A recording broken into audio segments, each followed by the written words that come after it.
मदद करेंगे। जी भाई, माइक नंबर 1 से अगर कोई सवाल हो तो करें। मेरा नाम है त्रिविक्रम दास पालखे। मैं नौकरी करता हूँ यहाँ पर एक हार्डवेयर और प्लाउड के दुकान में। मैं आपका बहुत बार प्रवचन टीवी पे देख चुका हूँ, बहुत आनंद भी आता है। अक्सर आप का जो प्रवचन रहता है, जो हिंदू का जो आता है, आप वेदों से देते हैं, आप यानी जो भी वेदों से कंपेरिजन करते हैं। लेकिन हमारा जो वेद है वो अक्सर जो है वो स्वर्ग यानी जन्नत तक ज़्यादा करके ये करते हैं। लेकिन उसके आगे अगर हिंदू में अगर हम लोग जाएंगे, अगर सही में हिंदू भी नहीं बोलते, हम सनातन धर्म कहते हैं। जैसे आपने अभी व्याख्या किया था, नदी के पार के हिंदू उसको कहा जाता है। तो हम तो सनातन धर्म से है। तो सनातन धर्म में हमारा जो आता है, जो भगवत गीता, जैसे आपके अंदर जो ये है, जैसा बाइबल का अपनी इस्लाम का ये है, कुरान है, तो इसी तरह हमारा भगवत गीता है। और जो भगवान के बारे में जानना है यानी अल्लाह के बारे में जानना है, तो अगर हमारा है तो भागवतम है। तो भागवतम से हम लोग हमारा चलता है सब कुछ। अगर ये है वेद तो हमको स्वर्ग तक जाने के लिए है। लेकिन हमारा जो भागवतम है वो अल्लाह तक जाने के पहुँच तक है, यानी अल्लाह को हम सामने सामने देख के उनकी सेवा करने के लिए है। तो जो अभी आपने जो भी बोले थे, जो जवाब दिया था, अभी कर रहे थे औरतों के बारे में, माताजी लोगों के बारे में, तो हमारे भगवत गीता में भी लिखा है कि औरत को भगाता है तो उसको मार दीजिए। ऐसा नहीं है कि आपके इसमें सब में एक ही जैसा है। और आपका प्रवचन मुझे बहुत बहुत अच्छा लगा कि आपने जो कहा, जो लिखा गया किताब है वो किताब के मुताबिक चले तो बहुत आदमी सुखी रहता है। बाकी तो मैं और कुछ सवाल तो कुछ पर्सनल पूछना चाहता हूँ, बाद में मैं आपको मिलके सब पूछूंगा, सबके सामने नहीं पूछ सकता। लेकिन आपका प्रवचन सुन के मुझे बहुत आनंद आया। हमारे हिंदू भाई ने कहा है कि वो काफ़ी मेरे तकरीर देखते हैं टीवी पे और प्रसन्न होते हैं, खुसूसन जब मैं हिंदू धर्म के बारे में कहता हूँ। और वो कहते हैं कि वो सनातन धर्म को मानते हैं। और सनातन धर्म में भी आपको शायद ये पता होगा कि सबसे अव्वल किताब भगवत गीता नहीं है, वेद है। भगवत गीता सनातन धर्म अगर आप पढ़ेंगे, आर्य समाज, आप आर्य समाजिए, सनातन धर्म में बहुत से किस्म है। आपको इस्कॉन से मैं इस्कॉन, बिल्कुल इस्कॉन, हरे रामा हरे कृष्णा, इस्कॉन, ठीक है। तो इस्कॉन का तस्करा करता हूं। मैं गया था एक बार कलकत्ता में, और कलकत्ता में तकरीर थी मेरी। उस वक्त बारिश आती है, बारिश तो हो गई, लेकिन मेरे साथ आने वाले थे इस्कॉन के हेड कलकत्ता के। हम लोग दोनों जाते एक वैन में, वैनिटी वैन, मतलब जो बड़े मैदान में, यहाँ तो माशाल्लाह मैदान के बाजू में काफ़ी बिल्डिंग है, तो बड़े मैदान में प्रोग्राम होता है तो कोई ग्रीन रूम नहीं होता है, तो क्या करते हैं, वैन लेके आते, बस इसमें मेकअप रूम या आराम करने के लिए कंडीशन होता है। तो मैं इस्कॉन के हेड के साथ में बैठा था, तो उन्होंने वही बात कही जो आपने कहा, हमारे लिए सबसे अव्वल है भगवत गीता। मैंने बोला ठीक है, और कहे का वेद भी ठीक है। तो मैंने पूछा, ये भगवत गीता हिंदू धर्म में दो किस्म की किताब है, एक है श्रुति, एक है स्मृति। श्रुति मतलब जो भगवान की भेजी हुई किताब, वेद और उपनिषद। उसने कहा बिल्कुल सही। स्मृति किसे कहते, तो उसने कहने लगा स्मृति कहते वो जो आदमी की लिखी हुई किताब है, मिसाल के तौर पे मनुस्मृति।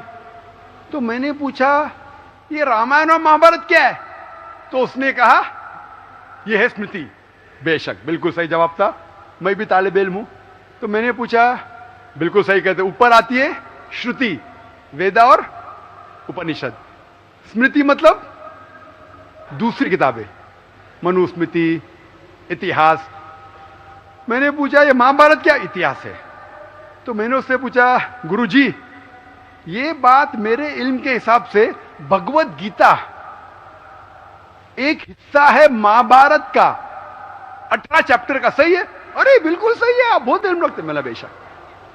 तो जब भगवत गीता महाभारत का हिस्सा है तो महाभारत स्मृति है क्या श्रुति है? चुप बैठ, स्मृति है बोला। तो स्मृति ऊपर क्या नीचे? तो बोले हाँ आपके पास इल्म है ना, इसलिए आप जानते। हम लोग को कहते हैं भगवत गीता ऊंची है, लेकिन हम सही कहते हैं ये भगवत गीता वेद का निचोड़ है। निचोड़ है लेकिन वेद ऊपर है, खुदा की किताब है। भगवत गीता इंसान की लिखी है, किसके जरिए? स्कॉलर्स के। आपके इस्कॉन के गुरु भी कहेंगे वो, लेकिन आप आम आदमी हैं, आप शायद ये पेचीदा चीजें को जानते नहीं। हम तालिब इल्म हैं, मैं स्कॉलर नहीं हूं, तालिब इल्म हूं तकाबले मज़ाहिब का, इस्लाम एंड कंपैरेटिव रिलीजन का। तो बोले बेशक आप बिल्कुल सही कहते हैं। तो मैं कहूंगा अगर वेद और भगवत गीता में टकराव है, किसकी बात मानेंगे? तो बोले आमतौर पे तो हम कहते हैं भगवत गीता ऊपर है, लेकिन आप सही कहते हैं क्योंकि आपका दिल में। तो मैं वो डबल स्टैंडर्ड क्यों? जिसके बाद दिल में बदल जाता है क्या? 2+2 4 ही रहता है, चाहे वो सेकंड स्टैंडर्ड में या 10th स्टैंडर्ड में 2+2 वही रहेगा, 4 बदलेगा नहीं। तो मैं ये कहता हूं गुरुजी से, आपके संत से, कि आप अपनी किताब लोगों में आम करो, हिंदुओं में आम करो वेद। लेकिन हिंदू धर्म में सिर्फ ब्राह्मण ही वेद को पढ़ सकता है, क्षत्रिय नहीं पढ़ सकता है। क्यों? बाकी लोग नहीं पढ़ सकते, वेद व्यास शूद्र नहीं पढ़ सकता। क्यों? हमारे मजहब में ऊंच नीच नहीं है, काला या सफेद, अमीर या गरीब, राजा या फकीर कुरान पढ़ सकता है। नमाज के लिए जब उस ईश्वर की हम इबादत करते हैं, जब खड़े होते नमाज के लिए कंधे से कंधा मिला के करते, चाहे वो फकीर या अमीर या गरीब, फकीर या राजा साथ में खड़ा है तो कंधे से कंधे मिला के खड़ा होता है। और आप यहां देखेंगे, और मैं अल्हम्दुलिल्लाह कई बार सऊदी अरब गया हूं और किंग अब्दुल्ला की दावत पे भी गया हूं, माशाल्लाह उनकी सिक्योरिटी रहती है, तो सिक्योरिटी हट जाती है, आप साथ में तो साथ में अल्हम्दुलिल्लाह। राजा या फकीर, अमीर या गरीब, काला या सफेद, यकसा है। तो मैं ये कहना चाहता हूं, आप बिल्कुल सही कह रहे थे कि वेद स्वर्ग की बात करता है लेकिन खुदा की बात भी करता है। भगवत गीता में भी स्वर्ग की बात लिखा है, खुदा का भी लिखा है। आप बोले अल्लाह के करीब आने के लिए भगवत गीता सही है, बराबर। मैं ये नहीं कह रहा हूँ कि ये वेदों में नहीं कहा, वेदों में बहुत आखिरी में आता है, लेकिन जो भगवत गीता जो है वो डायरेक्ट भगवान हुआ है, यानी अल्लाह ने कहा हुआ है, ऐसा है। तो इसके लिए अभी वेद तो संस्कृत में है, वो पढ़ नहीं सकते, लेकिन जो भगवत गीता है वो बहुत सारी इसमें ट्रांसलेशन हो गई है। और जो भगवत गीता है बहुत सारे आदमी ने यानी लिखी हुई है, करीबन 200-300 लोगों ने लिखी है अपने अपने हिसाब से। हाँ, बिल्कुल सही कहा। लेकिन इस्कॉन का जो गीता है भगवत गीता, वो गुरु परंपरा में है, वो भी आदमी है, एज इट इज लिखा हुआ है। यानी वो परंपरा में अगर गया तो वो कृष्ण तक गया, यानी जिसने जो कहा है वो एज इट इज है, इसके लिए उसका लिखा हुआ as it is Bhagavad Gita. आपके स्वामी प्रभुपदा, बराबर, यस बराबर हुआ, स्वामी प्रभुपदा। प्रभुपदा इंसानी थे ना? हाँ, इंसानी थे ना, मैं किधर ना बोल रहा हूँ। ये हमारा कुरान जो है ना, डायरेक्ट अल्लाह की तरफ से तो ना मोहम्मद सल्लल्लाहु अलैहि वसल्लम ने लिखा है। वही हम लोग ने ये कुरान जो है डायरेक्ट अल्लाह की नाजिल यूं बहू। इसलिए जितने भी दिगर मज़ाहिब की किताब है, जैसे वक्त जाने लगे बदलते गए। आप बिल्कुल सही कहते, 300 किस्म की किताब है, बाइबल सैकड़ों किस्म, हमारे IRF में 200 किस्म की बाइबल है। आप किस में मानेंगे? कुरान आप लो, कोई भी कुरान लो, इंडिया में, अमेरिका में, यूके में, हिंदुस्तान में, पूना में, हूबहू वही है। एक लफ्ज की बात दूर रही, आ की मात्रा, ई की मात्रा, जबर जेर पेश, वो भी फर्क नहीं है, फत्ता दम्मा कसरा में भी फर्क नहीं है। ओरिजिनल कुरान में तो फत्ता दम्मा कसरा था नहीं, लेकिन आज जब हम पढ़ते हैं माशाअल्लाह। तो मैं ये कहना चाहता हूं, जितनी भी किताबें पहले आई, आज भी आप बिल्कुल सही कहते हैं, भगवत गीता वेद का निचोड़ है। लेकिन जब निचोड़ होता है वो असली फल से कॉन्ट्रडिक्ट करे तो फल और अहम है। मैं बिल्कुल मानता हूं, स्वामी प्रभुपदा मानते हैं कि भगवत गीता क्या है? वेद का निचोड़ है। और वो कहते हैं, मैं भी पढ़ चुका हूं, आपकी Bhagavad Gita as it is पढ़ चुका हूं, उसमें ही लिखा, उसका ही ट्रांसलेशन था। भगवत गीता अध्याय नंबर 7 श्लोका नंबर 20 में, जो कोई दुनियादारी के पीछे भागता है वो गलत खुदाओं के पीछे भागता है। आपकी भगवत गीता में लिखा एज इट इज में, और उसका अगर प्रीफेस पढ़ेंगे उसमें लिखा है कि ये जो वेद है वो गाय है, बहुत से गाय है, और कृष्ण क्या है? दूध निकालने वाला इंसान। और दूध क्या है? भगवत गीता है। सही कह रहा हूं कि नहीं? प्रीफेस में लिखे है। कौन कहता है? आपके स्वामी प्रभुपदा। मुझे उसका ट्रांसलेशन पसंद है। अक्सर हमारे वहां भी माशाअल्लाह 50 से ज्यादा भगवत गीता है। मैं लेकिन स्वामी प्रभुपदा की गीता को पसंद करता हूं, अच्छी गीता है, इसीलिए मैं प्रीफेस कह रहा हूं। लेकिन उसमें भी लिखा हुआ है, उसके अंदर भी वो निचोड़े वेद का निचोड़ है। लेकिन निचोड़ मतलब नहीं कि असल फल को गाय को छोड़ देंगे, गाय चले जाएंगी तो दूध क्या करेंगे आप? गाय रहेंगी तो दूध मिलते रहेगा ना, दूध को लेंगे गाय को मार देंगे, दूध आपका खत्म हो जाएगा। भाई गाय को जिंदा रखो, रोज दूध लो, बराबर के नहीं? दूसरे बच्चे पैदा करेंगे गाय, लेकिन तो गाय को मत छोड़िए। इससे हमें पता लगता है, उसमें लिखा हुआ है, आपके वेद में लिखा हुआ है कि और एक पैगंबर आने वाला है। आपकी भगवत गीता में लिखा है चैप्टर नंबर 4 में वर्ष नंबर 7 से 8 में, यदा धर्मस्य, यानी युग युग में जब भी परेशानी आएंगी इस धरती पे तो मैं एक रूप हासिल करूंगा, अवतार। अवतार की सही मानी आपको मिलेगा वेद से, उसमें पता चलता है जिसे हम कहते हैं पैगंबर, आखिरी पैगंबर, आखिरी अवतार कौन है? कल के अवतार। अगर आप भगवत गीता में मानते, अगर आप वेद में मानते, आपको आखिरी अवतार कल के अवतार में मानना ही पड़ेगा, फिर ही आप कह सकते मैं असल भक्त हूं भगवत गीता का। वो तो है ही, आपने जो बताया कल के अवतार तो आने वाला तो ही आप है, मानते कल के लास्ट अवतार में आने वाला है। आ चुका है। और उसमें लिखा था कल के अवतार की मां के नाम क्या है? सुमति। सुमति की मानी अमन, अरबी में कहते हैं आमिना। मोहम्मद सल्लल्लाहु अलैहि वसल्लम के वालदा का नाम था आमिना। उसमें लिखा है कल के अवतार, चैप्टर नंबर, अभी हवाला भी दे रहा हूं मैं, टाइम मिल रहा है ना, कल के अवतार चैप्टर नंबर 2 वर्ष नंबर 5 श्लोक नंबर 5, 7, 9, 11, 15। इसमें लिखा है कि उसके वालिद का नाम है विष्णु यास। विष्णु यास मतलब खुदा का बंदा, अरबी में तर्जुमा करेंगे अब्दुल्ला। मोहम्मद सल्लल्लाहु अलैहि वसल्लम के वालिद का नाम था अब्दुल्ला। उसमें लिखा है वो इसी जगह में पैदा होंगे जो अमन की जगह है। हम मानते हैं कि मक्का एक अमन की जगह है। उसमें लिखा है कि वो उस फैमिली में पैदा होंगे जो उस इलाके के अमीर होंगे। हम जानते हैं कि कुरैश के फैमिली में पैदा हुए थे मोहम्मद सल्लल्लाहु अलैहि वसल्लम।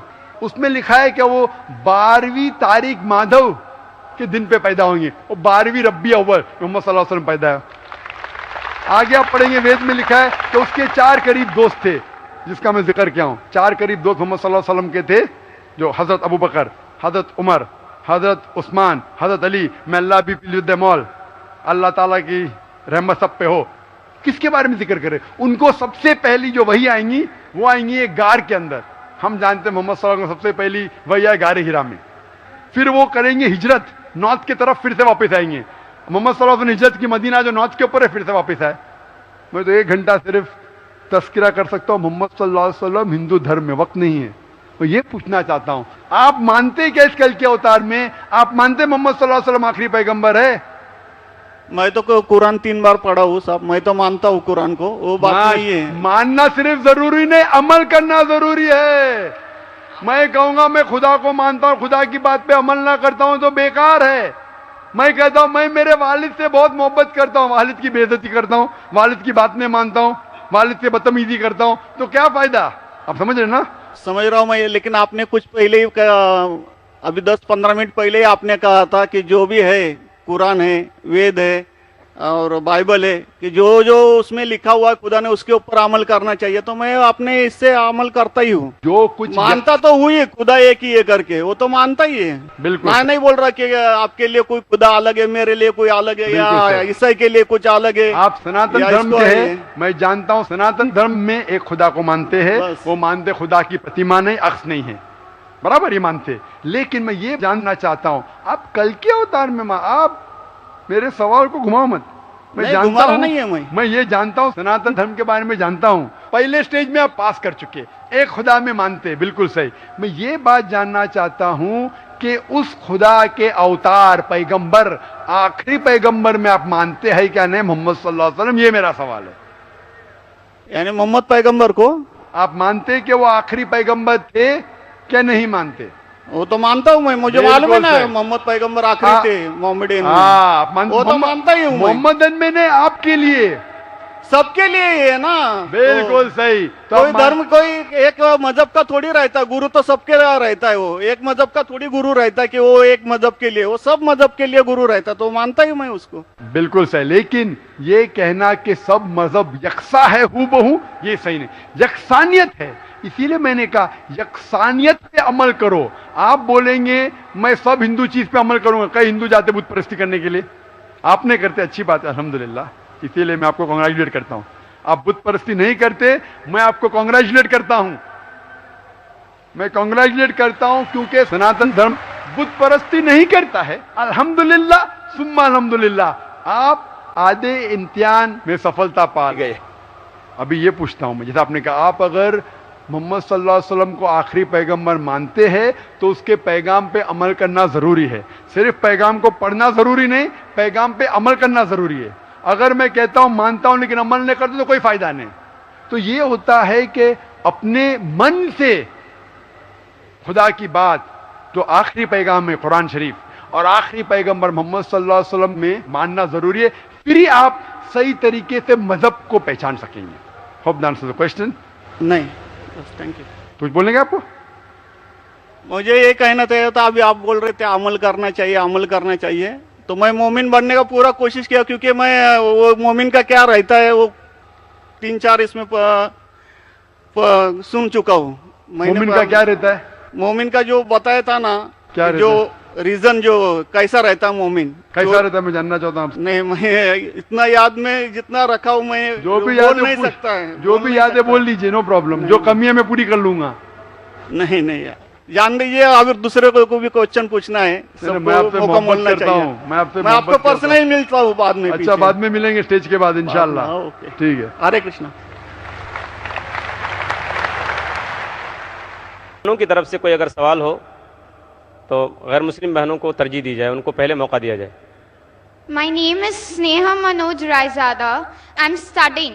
My question is, I want to convert into a Muslim. I'm following Islam for a year now, and I have a problem. My parents